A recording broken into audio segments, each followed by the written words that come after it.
Bismillahirrahmanirrahim. Assalamualaikum warahmatullahi wabarakatuh. Waalaikumsalam. Waalaikumsalam warahmatullahi wabarakatuh. Alhamdulillah, nahmaduhu wa nasta'inuhu wa nastaghfiruhu wa na'udzu billahi min shururi anfusina wa min sayyiati a'malina. May yahdihillahu fala mudilla lahu wa man yudlilhu fala hadiya lahu. Asyhadu an la ilaha illallah wahdahu la syarika lah wa asyhadu anna Muhammadan abduhu wa rasuluhu la nabiyya ba'da, amma ba'du. Puji dan syukur kita atas sekalian Allah Subhanahu wa taala, karena berkat karunia-Nya kita masih bisa berkumpul untuk melaksanakan tugas kita pada hari ini dengan keadaan sehat walafiat. Salawat serta salam tidak lupa kita berikan kepada Nabi besar kita Nabi Muhammad sallallahu alaihi wasallam dengan doa, Allahumma salli ala sayyidina Muhammad wa ala alihi sayyidina Muhammad. Assalamualaikum ya Rasulullah, assalamualaikum ya Habiballah. Semoga kelak di hari yaumil akhir kita mendapat syafaat dari beliau. Amin amin ya rabbal alamin. Baiklah, pada hari ini kami kelompok 6 akan mempresentasikan hasil makalah kami yang berjudul Memahami Fenomena Bunuh Diri dalam Pandangan Kesehatan Mental. Adapun anggota-anggota kelompok 6 yaitu pertama Elma Rahmatullah, yang kedua Muhammad Syarif Hidayatullah, yang ketiga Rahma Nofiadila, yang keempat Suci Ramadhani, dan yang kelima Yofi Ulima Rasika Rahmawati. Baiklah, kepada teman-teman, kita mulai presentasi kita pada hari ini. Kepada pembaca materi pertama dipersilahkan dan memperkenalkan dirinya terlebih dahulu.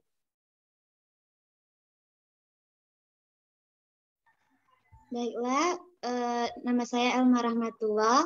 Saya sebagai pemateri pertama dari kelompok 6 yang akan menjelaskan tentang A. Pengertian bunuh diri.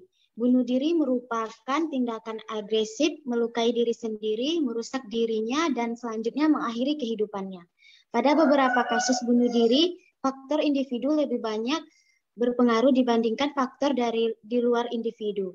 Hal ini dapat menyebabkan beberapa asumsi negatif ataupun ketidakpahaman dari beberapa orang terhadap seseorang yang memutuskan untuk mengakhiri hidupnya hanya karena masalah yang dapat dianggap sebagai masalah yang ringan.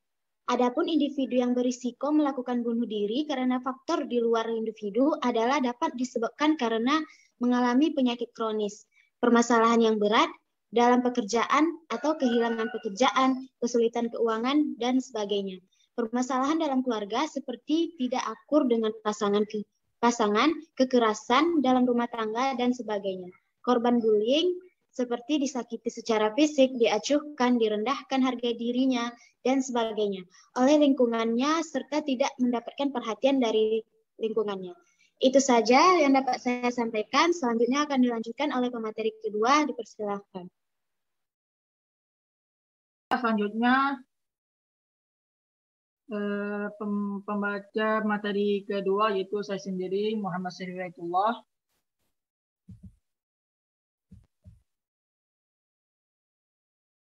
Yang B, penyebab utama seorang bunuh diri. Pertama ada depresi. Depresi adalah salah satu mental illness atau penyakit mental. Namun gejalanya agak sulit dikenali atau disadari. Seringnya seseorang menyadari ada sesuatu yang tidak beres dengan dirinya, namun ia tidak tahu cara keluar dari masalah tersebut. Kedua, adanya sikap impulsif. Impulsif artinya melakukan sesuatu berdasarkan dorongan hati. Impulsif memang tidak sepenuhnya buruk, selalu ada sisi baiknya. Yang ketiga, masalah sosial. Adapun beberapa orang yang berniat tidak ingin bunuh diri. Sayangnya, karena orang tersebut tidak bisa bertahan dan keluar dari masalah sosial yang dia hadapi. akhirnya ia memilih bunuh diri. Beberapa orang memiliki filosofi berbeda tentang kematian. Bahkan muncul istilah orang yang bunuh diri bukan ingin mengakhiri hidupnya, tetapi ingin mengakhiri rasa sakit yang dirasakannya. Keempat, filosofi tentang kematian. Beberapa orang memiliki filosofi berbeda tentang kematian. Bahkan muncul istilah orang yang bunuh diri bukan ingin mengakhiri hidupnya, tetapi ingin mengakhiri rasa sakit yang dirasakan.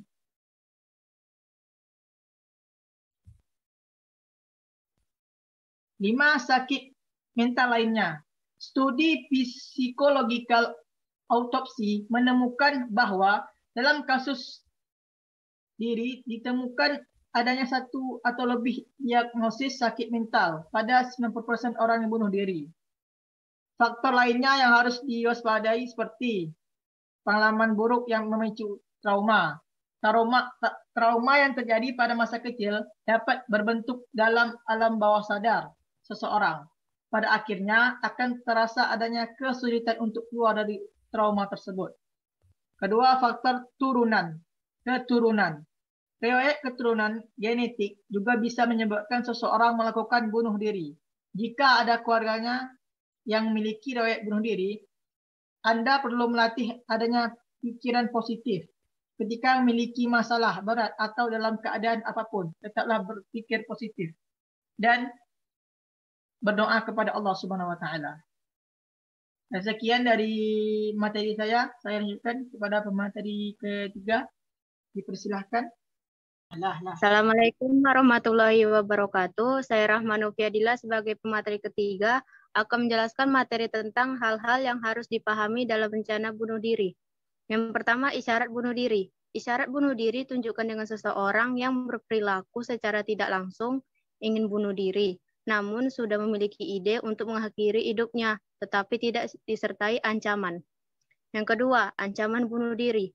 Ancaman bunuh diri umumnya diucapkan oleh seseorang yang berisi keinginan untuk mengakhiri hidupnya, disertai dengan rencana meninggalkan kehidupan dan persiapan alat percobaan bunuh diri.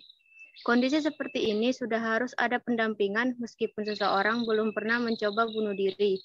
Pengawasan ketat harus dilakukan karena ada kesempatan sedikit saja bisa dimanfaatkan orang untuk melakukan bunuh diri. Ketiga, percobaan bunuh diri. Percobaan bunuh diri suatu tindakan seseorang mencederai atau melukai diri dengan tujuan mengakhiri hidupnya. Tanda-tanda seseorang yang ingin bunuh diri. Yang pertama, selalu berbicara putus asa atau menyerah. Selalu membicarakan tentang kematian. Melakukan tindakan yang mengantar pada kematian, seperti menyetir ugal-ugalan, melakukan olahraga ekstrim tanpa berhati-hati, atau mengkonsumsi dosis obat berlebihan. Selanjutnya, kehilangan minat pada hal yang ia sukai, berbicara atau memposting sesuatu dengan kata-kata galau masalah hidup, seperti tak ada harapan dan merasa tidak berharga. Mengatakan sesuatu menyalahkan dirinya sendiri seperti ini semua tidak akan terjadi jika aku tidak ada di sini, atau anggapan mereka akan lebih baik tanpa diriku. Perubahan suasana hati yang drastis, dari sedih bisa tiba-tiba merasa bahagia, berbicara tentang kematian dan bunuh diri, mengucapkan selamat tinggal pada seseorang padahal ia tak ada rencana pergi kemana-mana. Yang terakhir, depresi berat yang membuatnya memiliki gangguan tidur. Adapun gejala yang dialami oleh orang yang ingin bunuh diri, yaitu membuat surat wasiat, memberikan benda-benda berharganya, pamit ke kerabat dan keluarga, menyimpan pil-pil berbahaya atau senjata api, lebih sering mengkonsumsi alkohol atau obat-obatan, menjauhkan diri dari kerabat atau keluarga, tidak terlihat cemas atau gelisah, terjadi perubahan pada kebiasaan makan atau tidur. Sekian dari penjelasan materi dari saya. Wassalamualaikum warahmatullahi wabarakatuh. Baiklah, terima kasih kepada pemateri ketiga. Selanjutnya kepada pemateri keempat, dipersilahkan. Bismillahirrahmanirrahim. Assalamualaikum warahmatullahi wabarakatuh.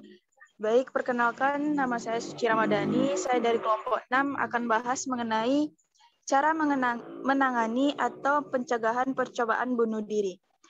Yang pertama, mendengarkan dengan seksama sekaligus mempelajari apa yang dia pikirkan dan rasakan. Yang kedua, membantu dia dalam mengatasi depresi yang dialami. Yang ketiga, jangan ragu untuk menanyakan padanya tentang adanya keinginan untuk bunuh diri. Selanjutnya ada, jangan ragu untuk mengekspresikan rasa sayang baik dalam bentuk perbuatan maupun kata-kata. Selanjutnya ada, jangan mengabaikan perasaan dia terhadap suatu hal, meski itu sepele ataupun mudah untuk diselesaikan.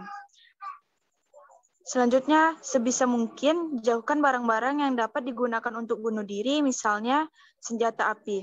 Kemudian ada, jika Anda khawatir bahwa cara di atas masih belum cukup untuk bisa mencegah upaya bunuh diri, maka Anda bisa membawa dia ke psikiater, metode medis yang mungkin disarankan oleh psikiater adalah, selanjutnya ada psikoterapi. Salah satunya adalah terapi perilaku kognitif. Terapi ini adalah teori yang akan melatih pasien dalam menangani stres yang dapat memicu keinginan untuk bunuh diri. Pemberian obat golongan antipsikotik seperti elozapine sering diberikan kepada pasien skizofrenia untuk menekan risiko munculnya keinginan untuk bunuh diri. Berkumpulnya dengan orang-orang positif dan support, selalu ingat bahwa hidup memang sementara. Jika permasalahan Anda pun hanya sementara, tanpa harus mengakhiri hidup Anda. Jika teman atau saudara Anda mengalami masalah dan putus asa, Anda harus menjadi pendengar yang baik, coba bujuk untuk pergi ke terapis. Tetapi jangan beradu argumen tentang kematian dan bunuh diri. Orang yang sedang memiliki masalah berat cenderung tidak dapat berpikir rasional, terus memberikan semangat. Hanya ini yang dapat saya sampaikan, saya kembalikan kepada moderator. Terima kasih. Terima kasih kepada pemateri keempat. Selanjutnya, kepada pemateri kelima, dipersilakan untuk menyampaikan materinya. Waktu tempat dipersilakan. Assalamualaikum warahmatullahi wabarakatuh. Saya Yofi Ulimara Sika Ramahwati akan membacakan materi selanjutnya. Baik, berikutnya mengajaknya berkomunikasi untuk menyampaikan perasaan dan pikirannya. Berikutnya, mencari tempat-tempat yang nyaman agar dapat berkomunikasi dengan tenang dan mendapatkan keluasan. Bersikap tenang dan jangan panik agar mampu menciptakan kenyamanan saat berkomunikasi dengannya. Berikutnya, memberikan banyak waktu untuknya, karena orang-orang yang berkeinginan bunuh diri biasanya membutuhkan waktu yang lebih untuk menyampaikan pikiran dan perasaannya. Berikutnya, memahami terlebih dahulu akar permasalahan yang dialami oleh individu pelaku bunuh diri ini dari orang-orang terdekat. Berikutnya, berusaha mendalami permasalahan individu dengan mendengarkan dan penuh perhatian saat individu menyampaikan semua perasaan dan pikirannya. Namun jangan pernah menyampaikan pertanyaan-pertanyaan berat atau langsung mengarah pada permasalahan utamanya. Berikutnya, mengembangkan rasa empati, yaitu mengerti tentang perasaannya. Berikan bahasa tubuh yang tepat, misalnya anggukan, ekspresi senyum, dan sedih di saat yang tepat. Kemudian amati ekspresi terhadap bahasa tubuh kita. Apabila sesuai, tentunya ia akan menunjukkan ekspresi positif dan penerimaan pada kita. Berikutnya, menghargai dan tidak merendahkan pendapat dan pola pikirnya, meski dirasa kurang tepat atau aneh. Berikutnya, bicara secara jujur dan tulus, tidak dibuat-buat. Selanjutnya, tunjukkan kepedulian, rasa kasih sayang, dan kehangatan. Berikutnya, memberikan saran-saran yang berhubungan dengan kesehatan fisik, mental, karena kedua ini sangat berkaitan.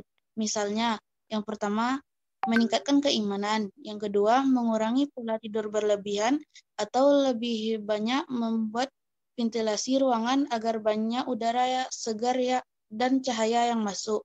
Yang ketiga, makan makanan yang bergizi, terutama buah-buahan. Yang keempat, melakukan aktivitas fisik, misalnya olahraga. Yang kelima, mendengarkan musik-musik relaksasi yang mampu menenangkan hati dan pikiran. Yang keenam, membaca buku-buku yang mengandung unsur motivasi humor, dan edukasi. Yang ketujuh, mulai mencari dan mengembangkan hobi-hobi yang mampu dilakukan setiap hari. Yang kedelapan, menghindari dan membatasi menonton tayangan kekerasan dan kesedihan. Baiklah, sekian materi dari saya kembalikan kepada moderator. Baiklah, terima kasih kepada pemateri kelima. Dengan berakhirnya materi tadi, maka berakhirlah diskusi kita pada hari ini. Saya sebagai moderator, jika ada perkataan, perbuatan, atau kata-kata yang menyinggung teman-teman sekalian, saya mohon maaf. Saya akhiri. Billahi taufiq wal hidayah. Wassalamualaikum warahmatullahi wabarakatuh. Waalaikumsalam Waalaikumsalam warahmatullahi warahmatullahi wabarakatuh. wabarakatuh.